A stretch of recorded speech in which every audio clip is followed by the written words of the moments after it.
కాంగ్రెస్ పాలనతో తెలంగాణ 100 ఏళ్లు వెనుకకు వెళ్లే దుస్థితి ఏర్పడిందని ఫైర్ అయ్యారు బీఆర్ఎస్ ఎమ్మెల్సీ కల్వకుంట్ల కవిత.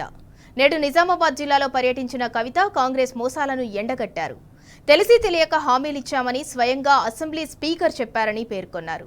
తమ కార్యకర్తలకు మాత్రమే ఇందిరమ్మ ఇళ్లు, రైతు భరోసా, రేషన్ కార్డులు ఇచ్చే ఆలోచనతో కాంగ్రెస్ ఉందన్నారు కవిత.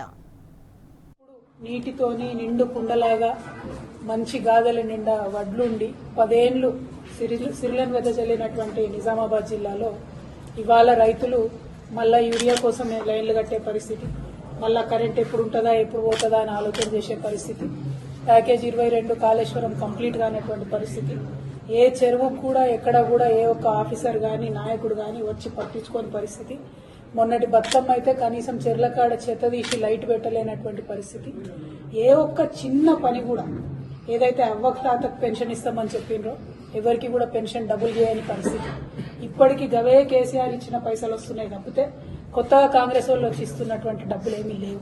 ఇవాళ బీడీ కార్మికులు చాలా పెద్ద ఎత్తున ఉంటారు నిజామాబాద్ రూరల్ నియోజకవర్గంలో, వాళ్ళందరూ కూడా అడుగుతా ఉన్నారు ఇదేం పరిస్థితి, మరి ఇది ఎక్కడిది, మాకు పెంచుతామని చెప్పి పెంచలేదేందని. అదేవిధంగా ఆడబిడ్డలు 18 ఏళ్లు దాటిన వాళ్ళందరూ కూడా ఇప్పటి వరకు బాజిరెడ్డి అన్న గారు చెప్పినట్టు మరి మాకు చెప్పిన 2500 ఏవి అని చెప్పి ప్రశ్నించేటటువంటి పరిస్థితి లేదు.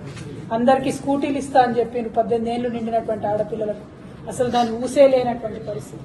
అంటే కాంగ్రెస్ చరిత్ర మొత్తం కూడా మోసాల చరిత్ర అని చెప్పి, దగా చరిత్ర అని చెప్పి మళ్ళొకసారి రుజువు చేస్తా ఉన్నారు.